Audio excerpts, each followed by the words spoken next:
Okay, so those of you who see me on the screen there, you'll see that I've got a white beard. This is going to be a little bit of a swan song for me, possibly because I retire at the end of August. But I'm hoping that what I've done will be of general interest and will live on to some extent. One thing I would say, though, is the community that has been built up around EAMS is incredibly generous and very open, very supportive, and we should really work together to use what other people have been doing. And I hope that you will use what I've been doing in some way or other. So I'll just go on and, right, if I can do this. Right, let's see. Okay, so hopefully you see something saying Maths EG at Brunel University. Is that right?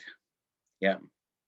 Okay, so we've got a link there, and these links are, if you just type in Maths EG into Google, you will find it pretty easily anyway. You might get something on Egyptian mathematics, but the questions are based around the interface between school and university, but do go down to lower levels to some extent, although I'm not an expert at teaching 14-year-olds or anything like that.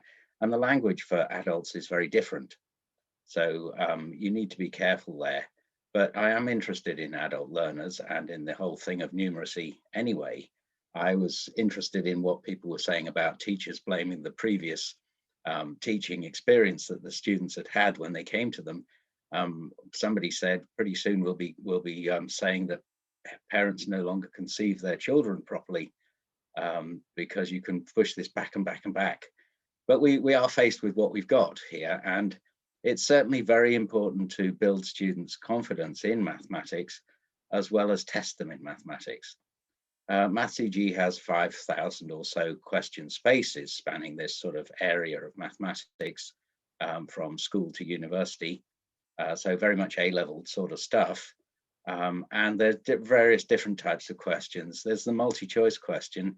I'm still a fan of multi-choice questions, not because they're very good at testing whether students know something, but they are very good at building students' confidence. They can see what's there and they think, well, that can't be right. So that is a mathematical skill in itself. So it's either this one or this one. Maybe they'll put in some spot values. That's a mathematical skill too. It's not the one you think you want to test, but it is a mathematical skill. Numerical input, of course.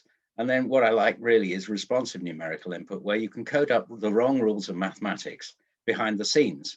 So you could say to a student, I see what you're doing. You've got your calculator set to degrees rather than radians. That's pretty easy to define. You've got positional numerical input where you're asking for a coefficient which is moving around the screen. True, false, undecidable. You'll see some of these later, where you're just asking students if you can decide something is true or false or not. Multi-response. Numerical input plus confidence. This is quite a good one. To put the boot in with students once you've gained their confidence and their trust. You say, what's the answer? Okay, tell me how certain you are in your answer. And the medics use this, and there's a devilish marking scheme behind this, which if you're right and not quite sure, you get 1. If you're quite sure, you get 2. If you're very sure, you get 3. But if you're wrong and you're very sure, you might get -6. In other words, you're deluded, which is worse than being ignorant.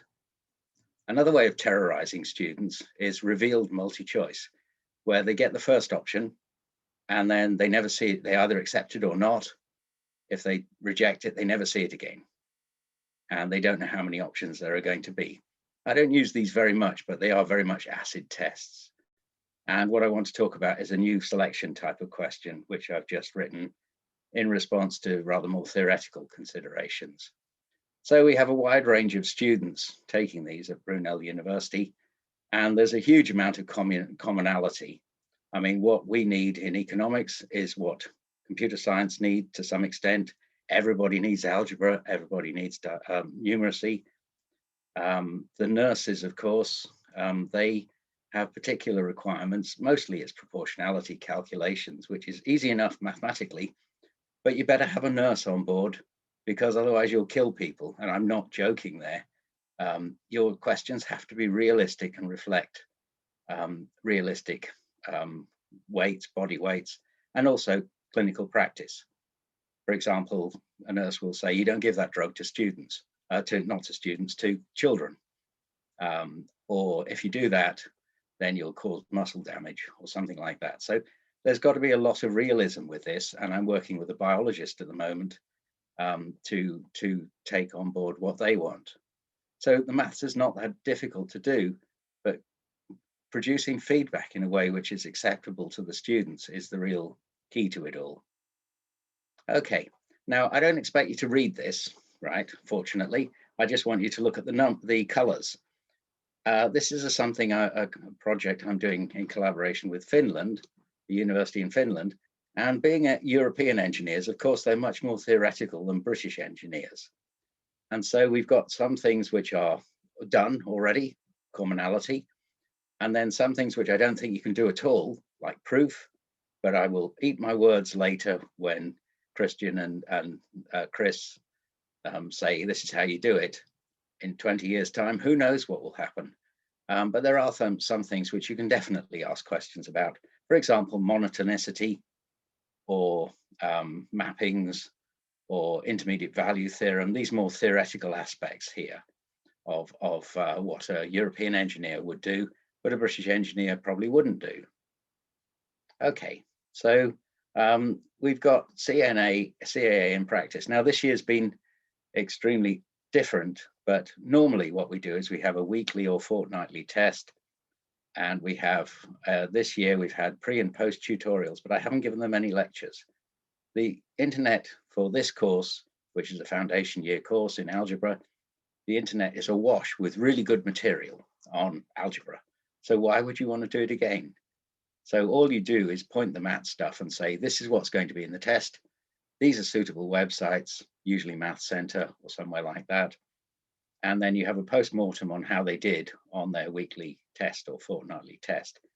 But they have to pass the exam at the end. So they can't just collect marks together and think to themselves, oh, I've got 30% already, so I don't need to bother with the exam. Even to the extent of saying, I've got 100% in the coursework so far, what do I need in the exam to pass? To which my reaction is, well, if you can't work that out for yourself, you really don't deserve to pass this course. But it's a crap attitude anyway. I rarely say things like that to students, but that's one that quite annoys me. We don't need the more marks for the students from all these tests. What we do need is to promote their learning and their confidence. And students, unfortunately, don't do mathematics for the love of the subject, most of them. They haven't chosen to do mathematics at university, but they do want the marks.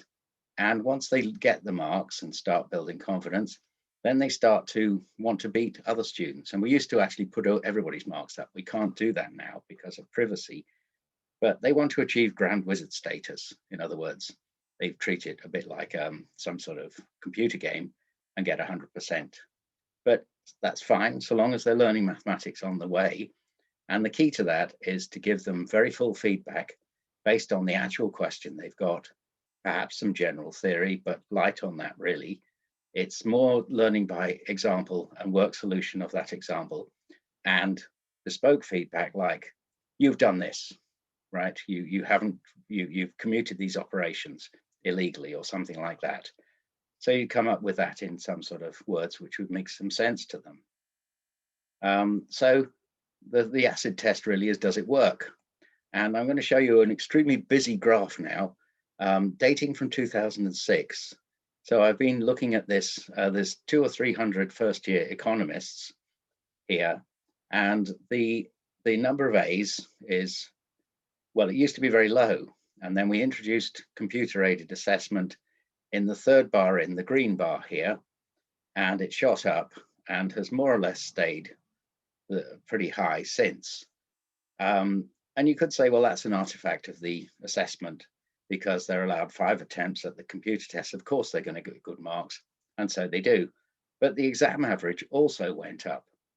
And this is attributable to the fact that previously they didn't do any maths during the term, some of them, and now they do some maths regularly all term because they have these regular assessments.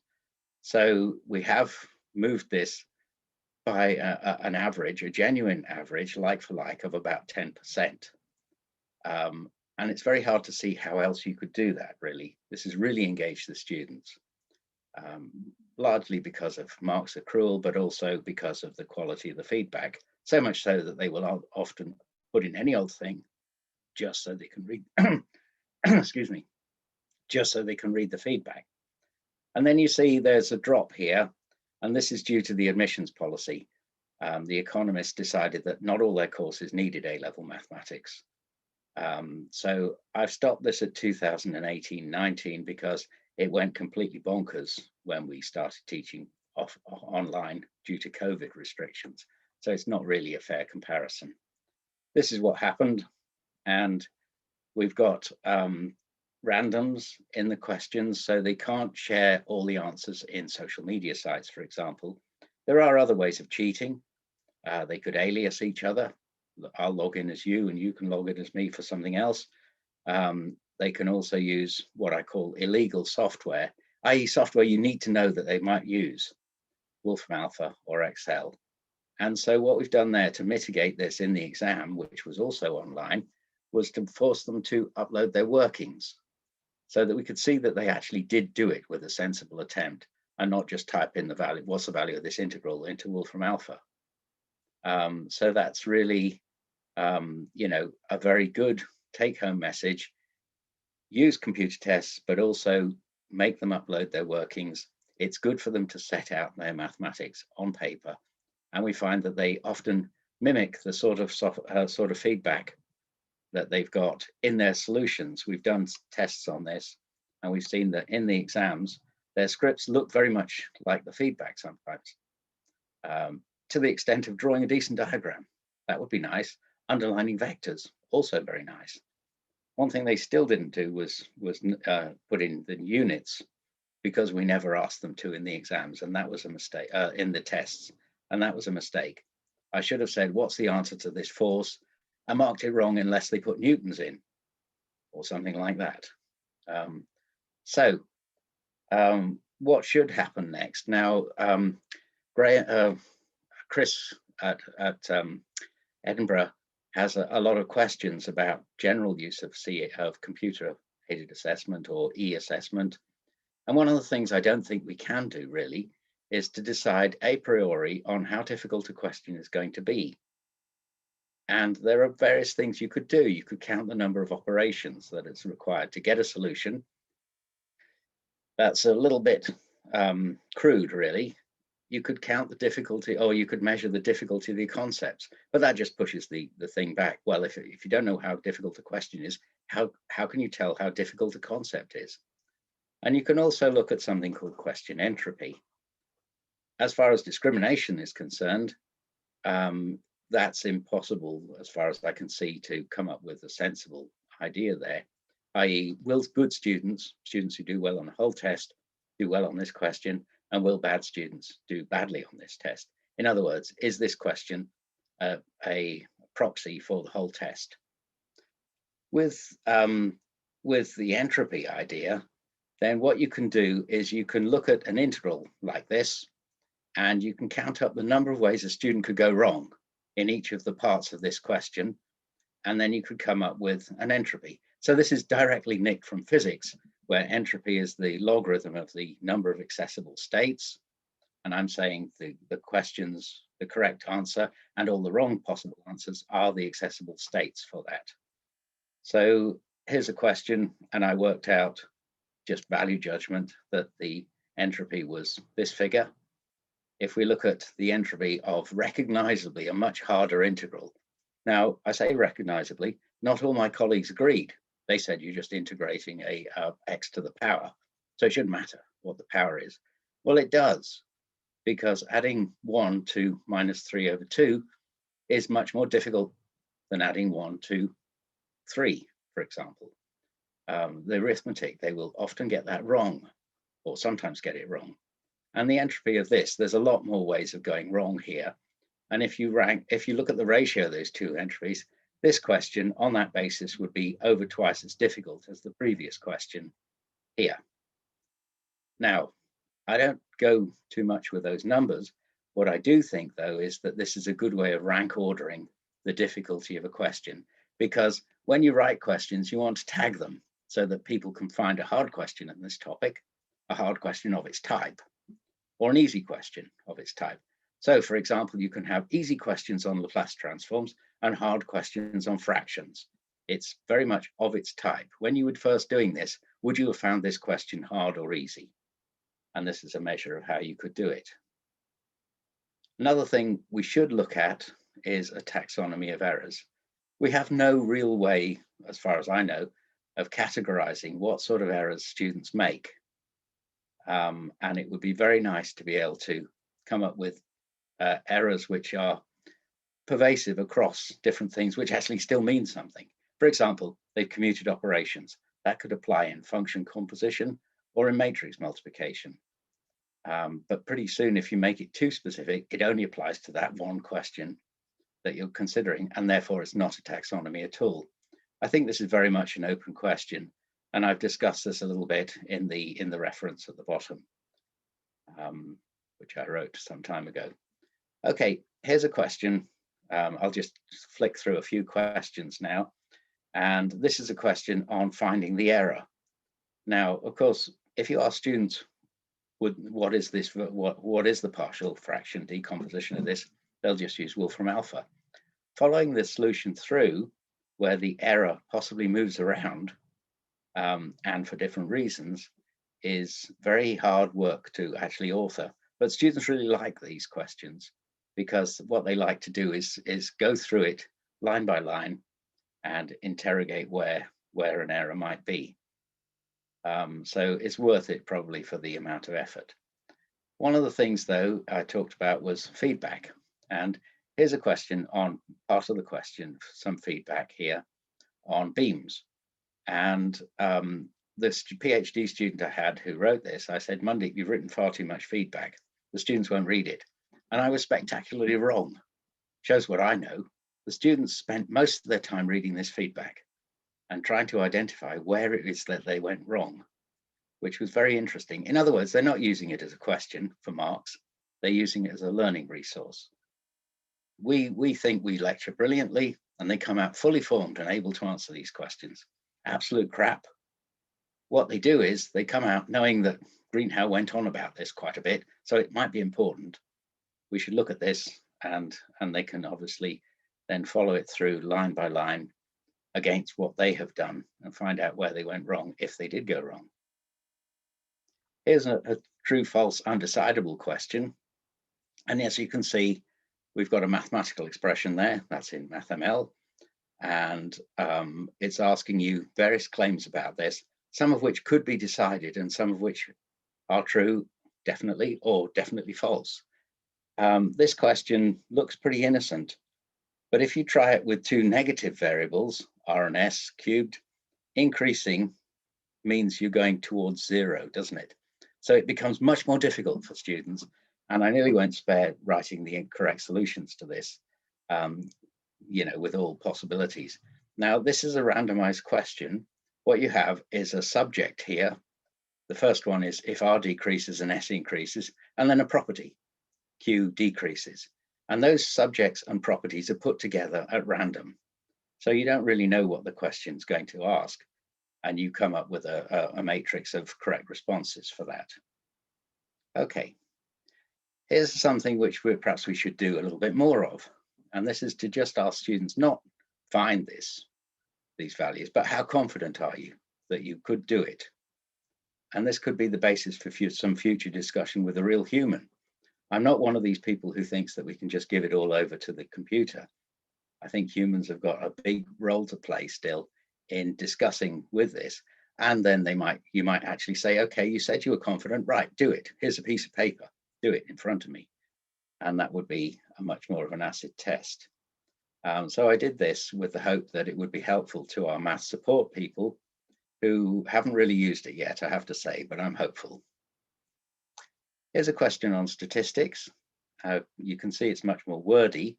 And one of the things you face with statistics, and this is probably why stats isn't so widely supported in e-assessment yet as algebra and calculus, for example, is that you need to decide right from the start, are you going to ask them for tables or for formulas? And are you going to give them tools like SPSS or Excel or whatever? So those are issues really which are important to think about. Here's a question on logic gates. And the reason I wanted to show you this was there's actually quite a good section in MathCG on Boolean algebra. I say that because I wrote it myself. Well, I didn't actually all of it, but some of it. And it doesn't often feature a lot in e-assessment, which is often about algebra and calculus and matrices. And what we have here is a certain topology with certain gates put in and certain inputs put in. And so what we've got here is you replace the gates at random. So the topology 4, 2, 2, 1, going from the left to the right, is fixed for this question, but everything else varies, including the gates. And it says, give me a gate, right?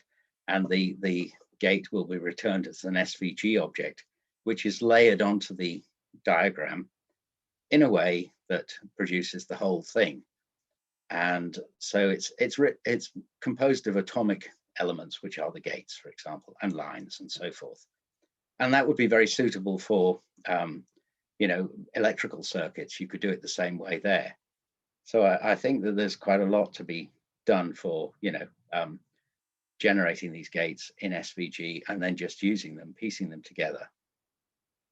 This is the new question type I was talking about for more theoretical things. Okay, here's a question which is about row echelon form, and it's asking you which statements must this matrix have in order to be in row echelon form, which properties must it have? But it could be may, in other words, it doesn't have to have it, but it could, or it could be must not. So you've got quite a lot of mileage with the same sorts of questions here. And there's on the left, there's 7 options, and you have to put in which ones separated by commas. And on the right, you've got 13 options, and that's generated by the same code. So it's got quite a lot of randomization. Obviously, they're all mixed up together. So you've got likely looking incorrects and likely looking corrects. You have a matrix of correct statements here and a matrix of wrong statements, which are feasible still. So all you would need is some teaching experience to generate a question of this type, because that is the code you would have to edit only. Everything else would be done automatically. So I'm quite keen to exploit this in the future. I think it's quite an exciting thing to do if you're interested in definitions. Do students really understand definitions? And of course they need to in the more pure theoretical side of mathematics. Okay, here's a question on graph theory, just to show you what the teacher interface looks like. If you can shop on Amazon, you can create a test. And I haven't created any tests, but I've created 5,000 questions. I certainly wouldn't presume to know what you would want in your tests. So I'm just saying, here's all the questions, put them into the basket and make a test. So I would encourage you to do that. And the way you would do that is you would sign up to the teacher interface in MathCG. Very easy to do and hopefully very useful for you. Now, of course, there are various different sorts of e-assessment systems around, some of which are incredibly powerful and much more suitable for 2nd and 3rd year courses than this one. But what you can do straight away this afternoon, if you want, is to take what you want from this and drop it into your learning material. And that's incredibly easy to do. All you do is you fire up a MathCG question and you copy that link highlighted in blue into your try one yourself button or whatever it is you have in your web-based page or PowerPoint or PDF or Word. And you don't need to write these questions for yourself.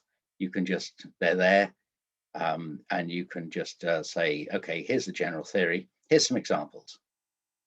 One of the things, of course, is the students will never navigate the tree structure for themselves. So you do need to point them at particular questions if that's what you want, but also you need to point them at topics. For example, where could they find questions on partial fractions? Well, in the tree structure, that will be under algebra, rational functions, partial fractions, linear and linear factors, or something like that. So it's a highly structured tree, which won't make a lot of sense to students necessarily, but will to teachers. And so what you would do there is you would take the link at the bottom and drop it in to your learning material, whatever it is, and you would make a note of the bit in the red box up here, which says PID 40, and that would give them access to any of the questions in the topic algebra understanding expressions. Okay, so that's where I'm at really. I did write some questions, and then I was told you can't use those because you're asking students who they are. Oh my God, right? And if they're not registered at Brunel, you're not allowed to do that. So I wrote a load of questions, mathematics for cats and dogs, or dogs and cats, at the start of the COVID restrictions, because I thought it'd be helpful to teachers, and I was told I couldn't use it. But you can. So I think what you can do is take what you want from this and you know, have fun with it. So I'll stop there. Any questions? Thank you so much, Martin. That was wonderful. So we do have a few questions in the Moodle. So first of all, I had a comment, and then we also had another comment on the difficulty, estimating the difficulty of problems. Did you consider perhaps looking at the student outcomes for those particular problems to help drive the difficulty level? Of course, yes, I did, but that's a posteriori measure. Yeah. Yeah. I was looking for an a priori measure, which could be used in setting a test up. So you could say, I want a question which is easy, and I know that it's going to be easy for the students, or I want a question that's really hard. And if we could do that, it would mean that test setting would be very much easier, perhaps even automated. And with diagnostic tests, the sort of responsive diagnostic tests we've seen earlier in the week with numbers and diagnosis, you would want to route them on from easy questions, perhaps straight to the hard questions, leaving out the intermediate questions. So that's really the goal there. And I think it's a research question which could be answered. I think that discrimination is a whole different thing altogether, and I have no ideas of how to do that at all.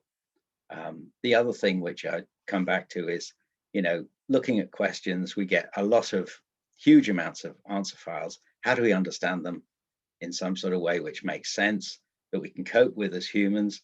And that really requires a taxonomy of errors.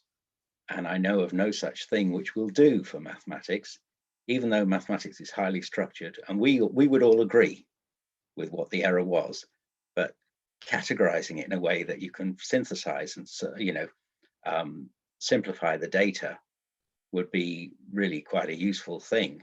So as I said, you know, as a swan song, I'm just throwing this out there. Hopefully one of you clever people will be able to come back with a solution at the next EAMS meeting.